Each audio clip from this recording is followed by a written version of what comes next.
इत्तेहाद council की मखसूस नशिस्तों की अपीलों पर समाअत 24 जून तक के लिए मुलतवी कर दी गई है। दौरान समाअत चीफ जस्टिस काजी फायज ईसा ने रिमार्क्स दिए कि हमने तो नहीं कहा था कि इंट्रा पार्टी इलेक्शन ना करवाएं, इंट्रा पार्टी इलेक्शन करवा लेते सारे मसले हल हो जाते। सुन्नी इत्तेहाद काउंसिल के वकील फैसल सिद्दीकी ने कहा कि आर्टिकल 63A के मुताबिक पार्लियामेंट्री पार्टी और पॉलिटिकल पार्टी का बताया है। पॉलिटिकल पार्टी पार्लिमानी पॉलिटिकल पार्टी हो सकती है। 8 फरवरी से पहले हम सियासी जमात थे। आज़ाद उम्मीदवारों की शमूलियत के बाद हम पार्लिमानी जमात बन गए हैं। जस्टिस अतर मिनल्ला ने सवाल किया कि क्या ऐसा मुमकिन है कि सियासी जमात हुए बगैर पार्लिमानी पार्टी हो? जो भी पार्टी असम्बली में होगी तो पार्लिमानी पार्टी ही होगी। इस मौका पर सुप्रीम कोर्ट में पॉलिटिकल पार्टी और पार्लिमानी पार्टी के अल्फाज में फर्क पर दलाल दिए गए। सुन्नी इत्तेहाद काउंसिल के वकील फैसल सिद्दीकी ने कहा कि आइन में 63A के अलावा कहीं पार्लिमानी पार्टी का लफ्ज नहीं देखेंगे। आज़ाद उम्मीदवार वो है जो किसी पार्टी प्लेटफॉर्म से इंतखाबात ना लड़े। Chief justice of Pakistan justice Qazi Faez Isa ने कहा कि जो उम्मीदवार हमारे सामने नहीं, जिनकी आप नुमाइंदगी कर रहे हैं, वो तो सब तहरीक इंसाफ के हैं। तहरीक इंसाफ के उम्मीदवार तो आपको छोड़ रहे हैं, आपकी पार्टी में नहीं आ रहे। तहरीक इंसाफ के उम्मीदवार तो फिर आज़ाद न हुए। जस्टिस आयशा मलिक ने कहा कि तहरीक इंसाफ के उम्मीदवार इंतखाबी निशान पर इलेक्शन नहीं लड़ सकते थे। इलेक्शन कमीशन ने तहरीक इंसाफ के उम्मीदवारों को किस बुनियाद पर इंतखाबी निशान अलॉट किया? इलेक्शन कमीशन ने तहरीक इंसाफ को इंतखाबी निशान दिया और बतौर आज़ाद उम्मीदवार शनाख्त दी। जस्टिस जमाल मंदुखेल ने कहा कि पार्लिमान में फैसले पार्लिमानी पार्टी करती है, जिन्हें मानने के सब पाबंद होते हैं। पार्लिमानी पार्टी कानूनी तौर पर पार्टी सरबराह की बात मानने की पाबंद नहीं होती। जस्टिस मुनीब अख्तर ने कहा कि आर्टिकल 51 में सियासी जमात का जिक्र है, पार्लिमानी पार्टी का नहीं। आर्टिकल 51 और मखसूस नशिस्तें हल्फ उठाने से पहले का मामला है। उम्मीदवार हल्फ लेंगे तो पार्लिमानी पार्टी वजूद में आएगी। पार्लिमानी पार्टी का जिक्र अभी गैर मुतलका है। मुनासिब होगा कि सियासी जमात और केस पर फोकस करें। जस्टिस जमाल मंदुखेल ने कहा कि आज़ाद उम्मीदवार वो होता है जो किसी सियासी जमात से वाबस्ता न हो। जस्टिस मुनीब अख्तर ने कहा कि कागजात नामजदगी में कोई खुद को पार्टी उम्मीदवार जाहिर करे और टिकट जमा कराए तो जमात का उम्मीदवार तस्वुर होगा। आज़ाद उम्मीदवार वही होगा जो बयान हल्फी देगा कि किसी सियासी जमात से ताल्लुक नहीं। सुन्नी इत्तेहाद काउंसिल में शामिल होने वालों ने खुद को कागजात नामजदगी में तहरीक इंसाफ का उम्मीदवार जाहिर किया। कागजात बतौर तहरीक इंसाफ के उम्मीदवार के मंजूर हुए और उम्मीदवार मुंतखब हो गए। इलेक्शन कमीशन के कवानीन कैसे तहरीक इंसाफ के उम्मीदवारों को आज़ाद करार दे सकते हैं? इंतखाबी निशान एक हो या ना हो, ये अलग बहस है, लेकिन उम्मीदवार पार्टी के ही तस्वर होंगे। बाद सुप्रीम कोर्ट ने समाअत 24 जून तक के लिए मुलतवी कर दी। चेयरमैन पीटीआई बैरिस्टर गौहर ने कहा है कि सुप्रीम कोर्ट आइन की तशरीह इसकी रूह के मुताबिक करना चाहती है। हमें उम्मीद है कि 25 जून को हमें ये मखसूस नशिस्तें ज़रूर मिल जाएंगी। सुप्रीम कोर्ट के बाहर मीडिया से गुफ्तगू करते हुए बैरिस्टर गौहर ने कहा कि मखसूस नशिस्तें हमें मिलनी चाहिए। हमारी मखसूस नशिस्तें किसी दूसरी जमात को नहीं दी जा सकती। बैरिस्टर गौहर का कहना है कि हमने इंट्रा पार्टी इलेक्शन करा लिए हैं। इलेक्शन कमीशन ने हमसे तीसरी मरतबा इंट्रा पार्टी इलेक्शन करवाया है। वहाँ से रहे कि सुप्रीम कोर्ट ऑफ पाकिस्तान में सुन्नी इत्तेहाद काउंसिल को मखसूस नशिस्तें न मिलने के खिलाफ केस की समाअत chief justice of Pakistan justice Qazi Faez Isa की सरबराही में 13 रुकनी फुल कोर्ट बेंच कर रहा है। नुमाइंदगान पे मुश्तमिल है जो पाकिस्तान तहरीक इंसाफ की कैंडिडेट थे और 13 जनवरी को जिनको निशान नहीं मिल सका सुप्रीम कोर्ट की डिसीजन की वजह से, और जो पाकिस्तान तहरीक इंसाफ की सपोर्ट से ही जीते थे और उन कैंडिडेट ने सुन्नी इत्तेहाद काउंसिल को ज्वाइन किया था पार्टी और खान साहब के हिदायत के मुताबिक। अब उनके लिए हम कोशिश कर रहे हैं कि हमारे 78 सीटें हमें मिले जो रिजर्व सीटें, उनमें से 67 सीटें वोमेन की है और 10 सीटें नॉन मुस्लिम की है। सुप्रीम कोर्ट की जितनी ऑब्जर्वेशन हमने देखी है उस ऑब्जर्वेशन के मुताबिक हमें उम्मीद है इंशाअल्लाह ताला ये सीटें हमें मिलेगी। सुप्रीम कोर्ट जिस तरफ जा रही है, जो ऑब्जर्वेशन दे रही है, सुप्रीम कोर्ट कोशिश कर रही है कि जनरल पब्लिक का ये राय कि उन्होंने जिस पार्टी को वोट दिए हो वो पार्टी रिजर्व सीट से महरूम ना हो। सुप्रीम कोर्ट आइन की तशरीह उसकी रूह के मुताबिक करना चाहती है कि जो पार्टी इलेक्शन जीत चुकी हो اس پولیٹیکل پارٹی کو ان سیٹوں سے زیادہ سیٹیں نہ ملے جتنے کی وہ جنرل سیٹیں جیت چکی ہوں۔ انشاءاللہ ہمیں ابھی بھی امید ہے، سپریم کورٹ پہ اعتماد ہے، جب یہ فائنلی کیس کنکلوڈ ہوگا انشاءاللہ 25 جون کو یہ سیٹیں ہمیں انشاءاللہ تعالی واپس ملے گی۔ وزیر اعظم میاں محمد شہباز شریف 5 روز کے دورہ چین کے پہلے مرحلے میں شینزن پہنچ گئے۔ شینزن ہوائی اڈے پر چینی حکام پاکستان میں چین کے سفیر جیانگ نے وزیر اعظم کا پرتپاک استقبال کیا۔ وزیر اعظم شہباز شریف 4 اور 5 جون کو چینی شہر شینزن، 6 سے 7 جون تک بیجنگ، 8 جون کو چین کے شہر یان کا دورہ کریں گے اور 8 جون کو دورہ مکمل کر کے وطن واپس پہنچیں گے۔ وزیر اعظم دورہ چین میں حکومتی عہدیداروں بالخصوص چینی صدر سے ملیں گے۔ یہ دورہ سرمایہ کاروں کو پاکستان میں پرامن اور قابل عمل ماحول دینے میں کردار ادا کرے گا۔ وہیں دوسری جانب وزیر اعظم میاں محمد شہباز شریف نے دورہ چین سے قبل اپنی گفتگو میں کہا کہ چین کے صدر ایک ویژنری رہنما ہے۔ میرا یہ دورہ دونوں ملکوں کی دوستی کی ایک اور اونچی سمت متعین کرے گا۔ اس نئے باب کے آغاز سے پاکستان میں بجلی کے اندھیرے چھٹ جائیں گے۔ سی پیک کے ذریعے پاکستان میں 145 ارب ڈالر کی سرمایہ کاری کا اہتمام کیا گیا۔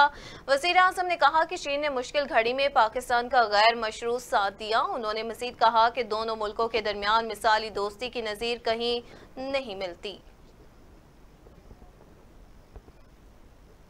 طوفان آئے، چاہے جنگ آئی، مشکلات آئیں، زلزلے آئے، چین نے پاکستان کا ساتھ اس طرح دیا جس طرح ایک بھائی دوسرے بھائی کا ساتھ دیتا ہے۔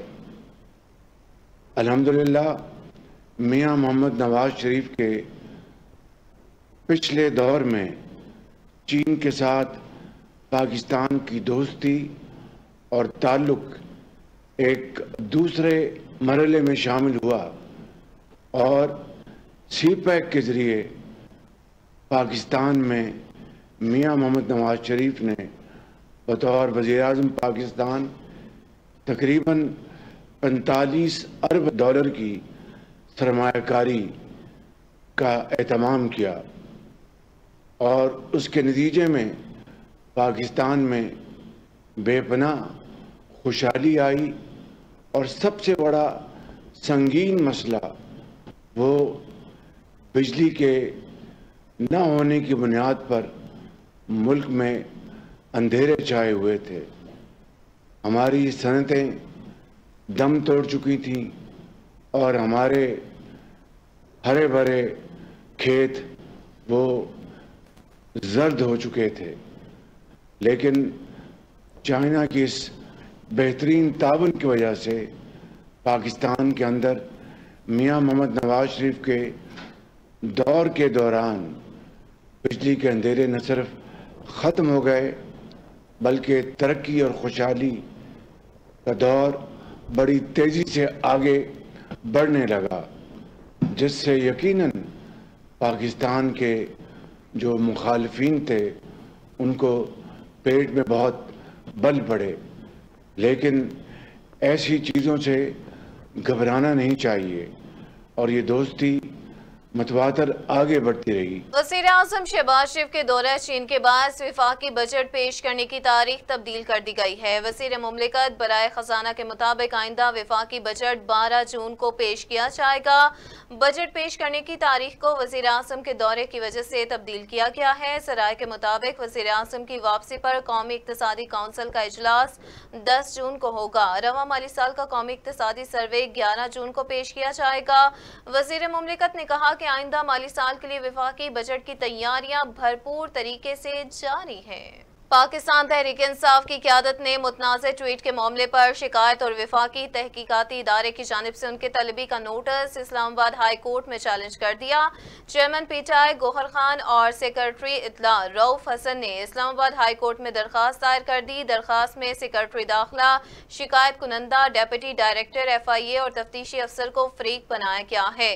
درخواست میں موقف اپنایا گیا کہ سابق وزیر اعظم بانی پی ٹی آئی کے ٹویٹر اکاؤنٹ سے ہونے والے ٹویٹ का मकसद पाकिस्तान के लिए यकजा होने का दर्स देना था। ट्वीट का मकसद मुल्क को बहरान से निकालने के लिए नेशनल डायलॉग के एहतमाम की तरगीब देना था। दरखास्त गुजार के मुताबिक बानी पीटीआई के ट्विटर अकाउंट से होने वाले ट्वीट को सियासी मुखालिफिन ने तोड़ मरोड़ कर पेश किया। सरकारी मशीनरी हरकत में आती है। FIA के डेप्यूटी डायरेक्टर की जानिब से शिकायत दर्ज कर दी जाती है। शिकायत में कहा जाता है कि ट्वीट से मुसल्लह अफवाज के जवानों को बगावत पर उकसाया गया है। डेप्यूटी डायरेक्टर की कंप्लेंट एक कंप्लेंट नहीं बल्कि ट्रायल के बगैर फैसला मालूम होता है। अदलिया मुखालिफ बयान पर MQM के रहनुमा मुस्तफ़ा कमाल ने गैर मशरूत माफी मांग ली है। सुप्रीम कोर्ट कराची रजिस्ट्री में अपना बयान हल्फी जमा करा दिया। MQM रहनुमा ने बयान हल्फी में कहा कि आला अदलिया के जजिस का दिल से एहतराम करता हूँ। अदलिया और जजिस के इख्तियारात और साख को बदनाम करने का तस्वुर भी नहीं कर सकता।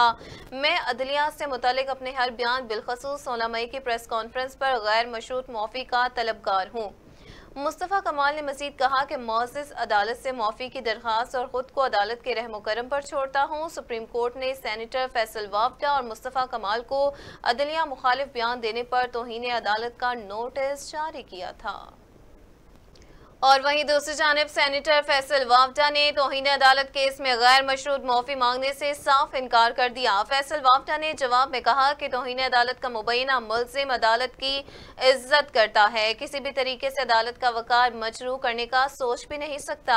मुल्ज़िम समझता है कि अदालत का इमेज अवाम की नजरों में बेदाग होना चाहिए। उन्होंने जवाब में कहा कि पाकिस्तान के तमाम मसाइल का हल एक फाल और मुतहरिक अदालती निज़ाम में है। हाल ही में चीफ जस्टिस ने कहा कि अदलिया को अपनी गलतियां तस्लीम करनी चाहिए। अप्रैल 2024 में इस्लामाबाद हाई कोर्ट के जजेस के खिलाफ तौहीन आमेज मुहिम चली। सेनेटर का जवाब में मजीद कहना था कि प्रेस कॉन्फ्रेंस का मकसद अदलिया की तौहीन करना नहीं था। प्रेस कॉन्फ्रेंस का मकसद मुल्क की बेहतरी था। अदालत तौहीन अदालत की कार्रवाई आगे बढ़ाने पर तहम्मुल का मुजाहरा करे। फैसल वावडा ने सुप्रीम कोर्ट में जमा करवाए गए जवाब में इस्तदा की कि तौहीन अदालत का नोटिस वापस लिया जाए। तहरीके तहफ़्फ़ुज़ आइन ग्रैंड अपोजिशन अलायंस के असद कैसर ने कहा कि अफगानिस्तान के साथ अमली तौर पर तिजारत बंद है। फाटा के सारे इलाके की तिजारत का इन्हिसार अफगानिस्तान के साथ है। तहरीके तहफ़्फ़ुज़ आइन ग्रैंड अपोजिशन अलायंस के कायदीन के साथ इस्लामाबाद पर प्रेस कॉन्फ्रेंस से खिताब करते हुए असद कैसर का कहना था कि चमन में इस वक्त धरना दिया गया है। तिजारत की बंदिश ने कबायलियों की शारक तोड़ दी है। उन्होंने कहा कि अफगानिस्तान के साथ इन इलाकों की तिजारत बंद हो गई है। चमन में 6-7 माह से धरना दिए बैठे हैं।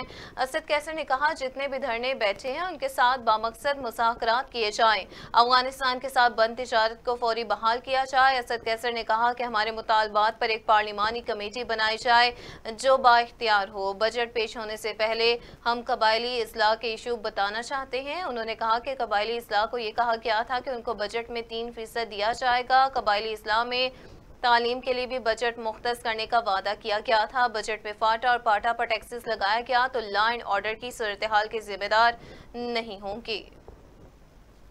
साबिक सदर डॉक्टर आरिफ अलवी ने कहा है कि मैं तो हिम्मत हार गया हूँ, एहतसाब करना पाकिस्तान में मुमकिन नहीं। सारा इलीट उसके खिलाफ है कि कोई एहतसाब या तहकीकात हो। लाहौर में मीडिया से गुफ्तगू करते हुए आरिफ अलवी ने कहा कि अयूब खान से लेकर आज तक एहतसाब हमारी तरजीह नहीं। लोगों को यकीन है पाकिस्तान में इंसाफ नहीं होने का। आरिफ अलवी का कहना है कि साइफर केस का फैसला मुनासिब आया, बिलावजह का केस बनाया हुआ था। साइफर जब आता है तो वज़ीर आज़म तय करता है अवाम को आगाही देनी है या नहीं। सहाफ़ी ने सवाल किया कि आपके सियासी मुखालफीन कह रहे हैं बानी पीटीआई किसी से बात करने को तैयार नहीं, जिस पर आरिफ अलवी ने कहा कि मेरे सियासी हरीफ हैं कौन?